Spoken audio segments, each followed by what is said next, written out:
Here's a story no one asked me to tell, but I'm going to tell it anyway. My son Sean is a real estate agent here in the New Orleans area, and he called me a couple of years ago and said, hey, I just inherited this property from another real estate agent who said he doesn't have time to deal with it, and can you come and take a look at it and help me with home staging, because that is one of the things, one of the many companies I've had is to be a home stager. So I said, sure, let me go over there. And we went and walked through the house, and beautiful home. And I don't know, it had been closed up a while. It felt a little off, but I was like, okay, I'll come and do it. I'll come start on it tomorrow. And, you know, I'm gonna have to come by myself because this is pro bono. So let me come over there. So I started in the garage where they had their business. Signage was still up. Computers were still on the desk. Paperwork, work orders, still sitting right there on the desk. Like, okay. And the house was just a mess. And I normally don't go in and clean. I just go in and move furniture around and straighten different things and put things different places. But I was like, okay, where's the vacuum? Because I got to clean this place first. So I'm doing that. And while I'm doing that, it just kind of like starts smelling something. An odd smell in the house, a sweet but disgusting smell in the house. And I thought, what the heck is that smell? Kind of knowing what it is. So I start looking, and in this garage, they had this door to the shed, and I look in there and they had this fertilizer in there. I was like, oh, that must be it. You know, this like fertilizer, it was like overpowering kind of smell coming from it. Like, okay. So I move on into the kitchen. I open up the refrigerator, and all of the food is still in there. Like, they went to the grocery Tuesday morning, and Tuesday night they moved out in the middle of the night, right? Or Wednesday morning. And like, okay, this is odd. I look at the counter. There's still mail coming in. No mail forwarded. No send the mail here.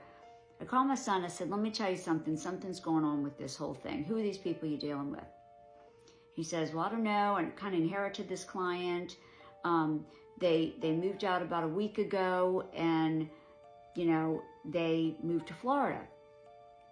I said, okay, because there are still toys like laying in the hallway upstairs. Like, there's still clothes in the closet.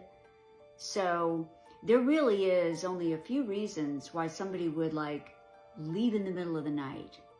I said, either they've done to somebody something really bad, and they got some really bad people after them. They are the really bad people, and the police are coming after them. Or there's a really scary ghost in the house, and they were haunted out of that house in the middle of the night. I said, and we're going to have to find out which one it is, because if nothing else, you're dealing with really bad people right now. So I keep working, clean out the refrigerator, work on the whole house, but there was this back bedroom, the master bedroom, and I was just really like scared to go in there. I just really didn't want to go in there. Sean had showed it to me. We kind of just looked in there, closed the door, and walked out on that first day. We were there for less than 10 minutes. But I was there by myself, and I was afraid to go in. I went and opened the door. The smell was overwhelming coming from that room. I closed that door. I went and sat at the dining room table. I had some saltines with me. I ate some saltines, feeling sick to my stomach. I tried to go back into the room. There was this old, creepy desk in there that apparently the original owners owned that desk.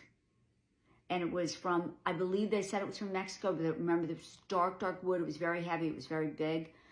That had been left there by the owners before this owner. Close the door. I go lock that house up. I go to my son, and I said to him in the car on the phone, I said, I can't work in here by myself. Dad's going to have to come. I'm scared in the house. He says, are you scared of the neighborhood or whatever? I said, no, something's in the house.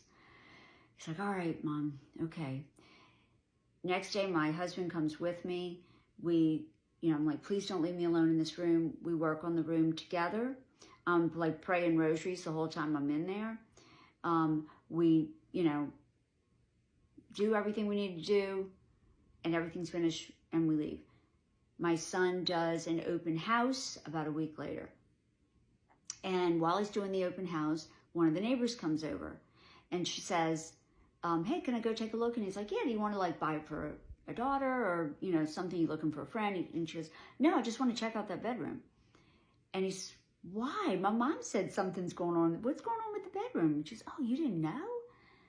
She says, you know, they had a man who lived here, the original owner, and his wife had passed away and he had been living there, and he was so sad that he took his own life and apparently didn't have any friends or family or, you know, business associates.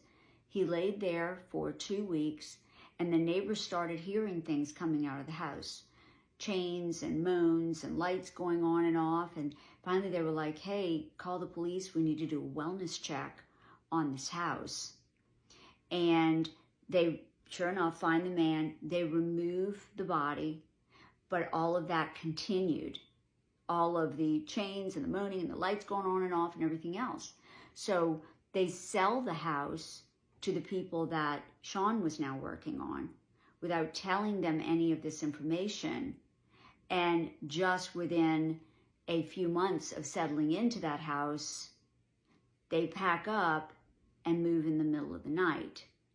Now, when I had been working just in the garage and I would turn off the vacuum cleaner and I would hear something from that side of the house, like all of us, I just tried to play it off like it was something else.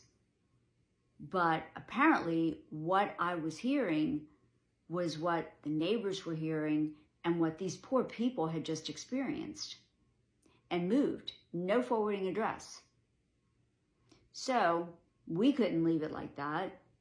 And we came in with sage and prayers and even had a professional company come in and cleanse the house and, you know, all this other kind of stuff. And, you know, we felt like the energy was great in there after that. He did tell the people who bought it, look, there was some trouble that went on in this house, and explained everything. And they were like, we don't believe in all that. It's fine. You know, we love the house. We're buying it. And so it did sell again. And from what he knows, there hasn't been any other occurrences. But my whole point in all of this is, you know what you know, and you feel what you feel, and you smell what you smell. And what I smelled on that day was, of course, a dead body that had been rotting in that house that just seeped right into those walls, and convinced myself that it was possibly fertilizer. We've all done that. But you know what you know. So when you feel something, know this. I believe you. And I think you're awesome. Have a great day.